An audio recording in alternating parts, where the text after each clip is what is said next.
University మంచి భవిష్యత్తు కోసం తెలుగు విద్యార్థులు ఇష్టపడే యూనివర్సిటీ. చేద్దాం ఖచ్చితంగా అన్నారు. ఇప్పుడు కూడా అండి మనిషికి ప్రోత్సాహం ఉంటే అడుగుడికి ఉత్సాహం వచ్చేస్తుంది. అంతేనా? అంతే కదండి, వెరీ థింక్ కదా. సో దాంతో నాకు చాలా బాగా అనిపించింది.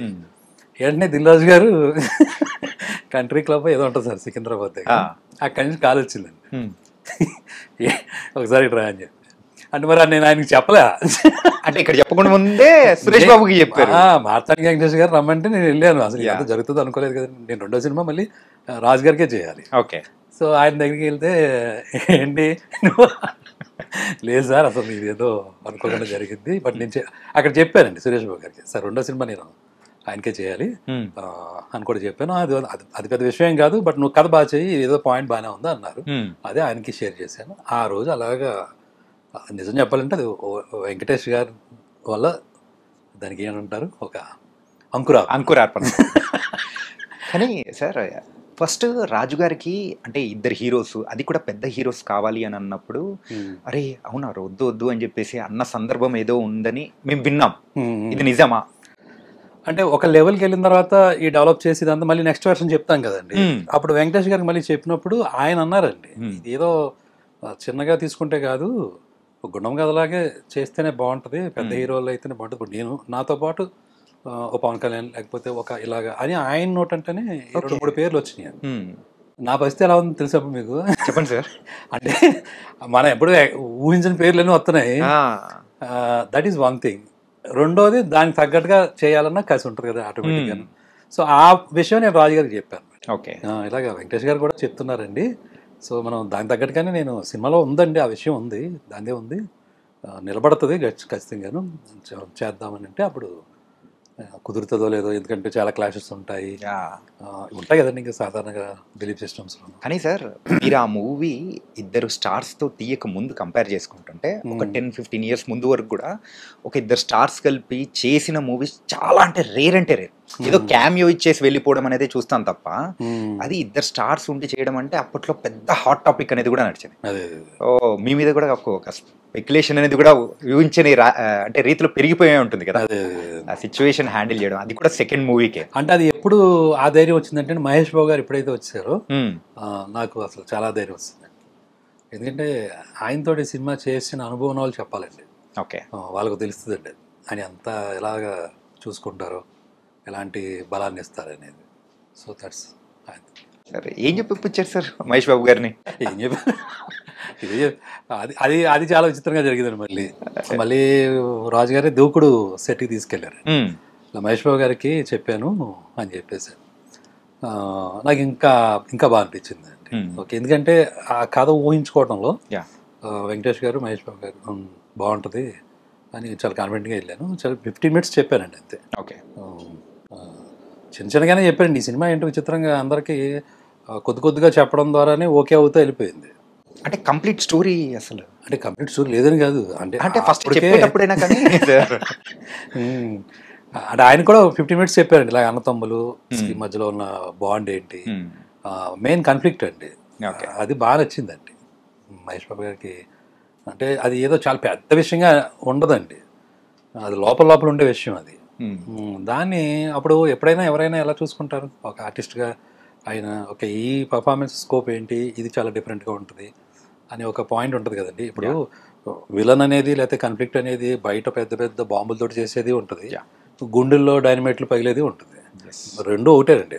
ఆడియన్కి ఏదైతే అది కనెక్ట్ అవుతుందో దాంట్లో వెళ్తారండి. సో ఆ నమ్మకంతో మనం ఉన్నప్పుడు ఏ కథైనా మనం డీల్ చేయొచ్చండి. ఓకే, సో అంతే. అదే కొన్నిసార్లు వర్కౌట్ అయిందా లేదనేది దానికి 100 కారణాలు ఉంటాయి. బట్ బేసికల్గా ఒక కథ అనుకుంటే రాసేటప్పుడు ఆడియన్ పాయింట్ ఆఫ్ వ్యూ అయితే కనుక తనకి ఏ కాన్ఫ్లిక్ట్ అయినా తను దాంట్లోకి వెళ్తాడండి. మనం కరెక్ట్గా చెప్పగలిగితే కనుక అది కూడా ఈక్వల్గా ఫీల్ అవుతారు. సీతమ్మ వాకిట్లో సిరిమల్ల చెట్టు అసలు ఆ టైటిల్ పెట్టాలని ఎలా అనిపించింది సార్? ఏంటంటే అస్సలు ఇప్పటి వరకు ఎక్కడా వినంది అండ్ అంటే ఏదైనా కానీ ఒక వాక్యంలా ఉండేదాన్ని మీరు అది ఒక టైటిల్లా మీరు సెట్ చేసేసారు. ఇది ఎలా ఉందంటే నాకు రిలీజ్కి ఎలాగైతే ఉందో అలాగే ఇంటర్వ్యూస్ ఏమైనా ఉంటే అప్పుడు ఇచ్చిన ఇంటర్వ్యూలో ఏ క్వశ్చన్ అడుగుంటారు కదా, ఏంటంటే సార్ ఇంకా విషయాలు చెప్పాలంటే అదే మూవీ ఇప్పుడు గనక రిలీజ్ అయితే ఇప్పుడు ప్రతి మూవీకి ఈచ్ అండ్ ఎవ్రీ డీటెయిలింగ్ తీసుకొని దాన్ని డీకోడ్ చేస్తున్నారు. ఆ డీకోడ్ చేసిన క్వశ్చన్స్ ఇంకా ఉన్నాయి అన్నమాట. అది ఇంకా అడుగుతాం సార్. క్వశ్చన్ పేపర్ బాగానే ఉంది అయితే. ఉంది సార్. ఏంటంటే ఇది ఒక్కడి క్వశ్చన్ పేపర్ కాదు సార్, కలెక్టివ్ గా తీసుకున్న క్వశ్చన్స్. Right right. యా. అలాగే మీరు స్టోరీ రాసుకునేటప్పుడు యూజువల్గా అసలు క్యారెక్టర్స్ నేమ్స్ అనుకుని ఒకటి రాసుకోవడం అనే స్టైల్ ఒకటి ఉంటుంది. కాకపోతే ఇందులో పెద్దోడు చిన్నోడు క్యారెక్టర్ పేర్లు ఏంటి అసలు? అది నేను కావాలనే చేసిందండి. అది పేర్లు పెట్టకపోతేనే బెటరు. ఎందుకంటే ఎవరైనా ఐడెంటిఫై చేసుకునేలా ఉంటే బెటర్. ఏదో ఒక పర్టికులర్ పేరు పెడితే ఆ పేరులాగా ఉండే అవకాశం ఉంటుంది. బట్ ఇది అది ఇందులో చాలా మందికి పేర్లు ఉండవండి. అఫ్కోర్స్ సీత ఆ అమ్మాయి పేరు మీద పెట్టాను కాబట్టి ఆ అమ్మాయి గీత రైమింగ్ ఉంది కాబట్టి గీత అలా ఏదో ఫిక్స్ అయ్యాం. కానీ మిగిలిన కొండలరావు ఇలాంటి చిన్న చిన్న. బట్ మెయిన్గా మీరు అడిగిన దానికైతే పేర్లు పెట్టకపోతేనే బెటర్. చిన్నోడు పెద్దోడు ఇంట్లో పిలుచుకునే కలవకొలగా ఉండేది అదే కదండి. సో అది యూనివర్సల్గా ఉంటుంది అని అలా అనిపించి చేసిందండి. మంచోడంటే ఇప్పటికీ ఎప్పటికీ రేలంగి మామయ్య అని డిసైడ్ అయిపోయేలా చేశారు. అసలు ఆ క్యారెక్టరైజేషన్ ప్రకాష్ రాజ్ గారిని సెట్ చేయాలని ఎలా అనిపించింది సార్? అంటే ముందు రాసుకున్న టైంలో నాకు ఈ కొత్త బంగాళాలోకం చేసినప్పుడే ఆయనతోటి ఒక బాండింగ్ ఉంటుంది. అలాగే బొమ్మరిల్లు ఫాదర్ ఆ టైంలో ఇంకా ఆయన ఒక మెయిన్గా కనపడుతున్నారు. ఏది రాసుకున్నా ఆయన మైండ్లోకి ఆటోమేటిక్గా వస్తున్నారు. సరే చేయించడం అనేటప్పటికి నిజానికి ఆయనకు కూడా కష్టమే. ఆయన ఆడియో ఫంక్షన్ కూడా అప్పుడు చెప్పారు. ఎందుకంటే అప్పటి వరకు ఒకలాంటి క్యారెక్టర్స్ చేశారు. ఇదేంటంటే మొత్తం అసలు ముందు నేను అన్నాను కూడా ఆయన, సరే ఈ కథ రాయాలంటే ముందు నేను మంచోడై ఉండాలి, చేయాలంటే మీరు ముందు మంచోడై ఉండాలి. ఎందుకంటే ఆయనకి కొంచెం సెట్లో ఆయన కొంచెం స్ట్రిక్ట్గా ఉండడం, లేకపోతే ఏదైనా కోపం వస్తే ఇమీడియట్గా ఎక్స్ప్రెస్ చేయడం అవన్నీ నేను చూశానండి. సో బట్ ఈ సినిమాకి ఏంటంటే నిజంగానే చాలా శాంతంగా ఎక్కడ పడితే అక్కడ అలా కూర్చొని అలా చేసుకుంటూ వచ్చారు. అదే ఆ క్యారెక్టర్కి ఆయన ఇచ్చిన విలువ, దాన్ని ఆయన తీసుకున్న విధానం. బేసికల్గా ఏంటంటే ఆ క్యారెక్టర్లో ఉన్న డెప్తేనండి. అంటే నమ్మాలి. ఇప్పుడు సాధారణంగా ఏంటంటే మనం లోకంలో 100 రకాల ప్రాబ్లమ్స్ ఉంటాయి అందరికీ. మనలోనే చాలా ఇంటర్నల్ డీమాన్స్ ఉంటాయి, మన వికారాలు అంటాం కదా.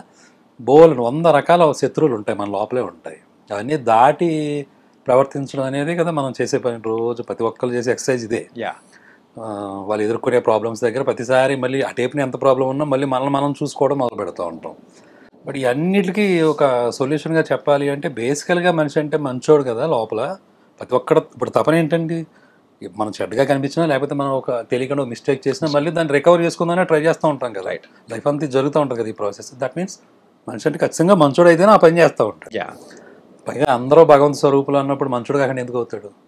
సరే ఆ డెప్త్కి వెళ్ళి చూసినోడు ఎవడో చంద్రుడు ఎవడో అంటే మనకి దగ్గర ఆన్సర్స్ ఉండవు, అదంతా వేరే సబ్జెక్ట్ అది. బట్ వన్ బిలీవ్స్ అంటే నేను నమ్మాను అంటే అప్పుడు నేను మంచిగా ఉంటే ఆ టైంలో మంచితనం కూడా బయటకు వస్తుంది అనేది ఆ క్యారెక్టర్ నమ్మిన విషయం అనమాట. అంటే దీనికి సంబంధించి కూడా మీరు క్లైమాక్స్లో ప్రకాష్ రాజ్ గారితో ఒకటి చెప్పిస్తారు. ఏంటంటే ఇక్కడ ఉన్నాడు పేదోడై ఉంటాడు, డబ్బులు ఉన్నోడై ఉంటాడు, చిన్నోడై ఉంటాడు, పెద్దోడై ఉంటాడు, కానీ నేను మంచోడిని దేవుడా, నాకు మాత్రం నన్ను కాపాడు దేవుడా అని చెప్పేసి అది చెప్పిస్తారు. అదే ఒక్కసారిగా గుండెల్లో ఎట్లా అంటే సార్ దీనికి ఒక చిన్న ఫ్లాష్ బ్యాక్ ఉందండి ఈ డైలాగ్ రాయటానికి. నా ఫ్రెండ్ ఉంటాడండి ప్రతాప్ అని, నాకు బాగా క్లోజ్ ఫ్రెండ్స్ మా ఊర్లో చాలామంది ఉంటారండి. అందులో బద్రి అని, నెక్స్ట్ మన ప్రతాప్ అని ఉంటాడు. తను నేను తిరుపతి వెళ్ళేవాడిని. కరెక్ట్గా ఈ సినిమాకి స్క్రిప్ట్ రాసుకుంటున్నప్పుడే తిరుపతి వెళ్తే తిరుపతి దర్శనం అయిపోద్ది కదండి. దర్శనం అయిపోయిన తర్వాత అక్కడ పైన కూడా దండం పెట్టుకుంటాం, లక్ష్మీదేవి ఉండి. ఈ పక్కన వచ్చి కూర్చుంటే, ఇక్కడ కూర్చుంటే ఇందిరాగాంధీ, ఇక్కడ దండం పెట్టుకుంటేనే ప్రైమ్ మినిస్టర్ అయిందని వాళ్ళు ఎవరో చెప్తున్నారు అక్కడ. ఇలాంటి ఉంటాయి ఆయన గుడి దగ్గర చిన్న సెంటిమెంట్స్. మనం సరే మరీ ప్రైమ్ మినిస్టర్ కాకపోయినా ఏదో అవుతామని అని చెప్పి ఆ ప్లేస్ లో చోట అక్కడ రూపాయి బిల్లు కూడా నించో పెడతా ఉంటారు. మీరు తిరుపతి వెళ్తే అందరికి తెలుసు.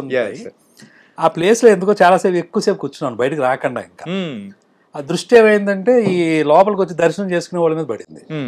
సో ఆ ఎంట్రన్స్ కనపడుతుంది మనకి. అక్కడి నుంచి లోపలికి ఎంటర్ అవుతారు. ఇంక ఏ దర్శనం వాళ్ళు అయినా సరే ఒక చోట ఏకమైపోతారు. అవును సార్ కదండి. అక్కడ ఓ ప్లేస్ ఉంటుంది, అక్కడ మొత్తం గోపురం దగ్గర మొత్తం అందరినీ కలిపేస్తారు. కలిపేసి ఇప్పుడు ఇలా లోపలికి ఇలాగ ఎంటర్ అయ్యి చాలా క్రౌడ్ ఉంటుంది కదండి. అలా తిరిగి లోపలికి వచ్చి కొంచెం ఎత్తు ఉంటుంది మనం వెంకటేశ్వర స్వామి దగ్గరికి వెళ్ళేటప్పుడు ఆ చెక్కతోటి. సో ఇలా వచ్చి ఇలా తిరుగుతారు. ఇక్కడ దేవుడు ఉన్నాడు అనుకోండి, అలా వచ్చి ఇలా తిరుగుతారు. కరెక్ట్ గా మెట్టెక్కుతున్నారు సార్ ప్రతి ఒక్కళ్ళను. ఆటోమేటిక్ చేతులు లేచిపోతున్నాయి అందరూ. ఓకేనా, గోవిందా గోవిందా అంట. సో మళ్ళీ వెనక్కి తిరిగి చూస్తే మళ్ళీ అలాగే అప్పుడు వచ్చిన ఆలోచన అండి. అందులో డబ్బున్నవాడు ఉంటాడు, పేదవాడు ఉంటాడు, ఒక డాక్టర్ ఉంటాడు, కలెక్టర్ ఉంటాడు. ఇక్కడ అందరూ వచ్చారు దందాపుని ఏంటారు అంటే భగవంతుడి ముందు బాబోయ్ కాపాడని చెప్పి నేను మంచోడిని నా వెనక ఒకసారి చూడు.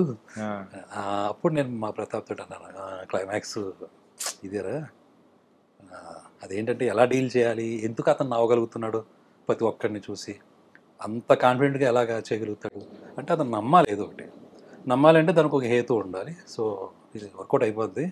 సో రాసేచ్చాడు, ఇలాగ ఏం పర్లేదు, మనిషి అంటే మంచోడు.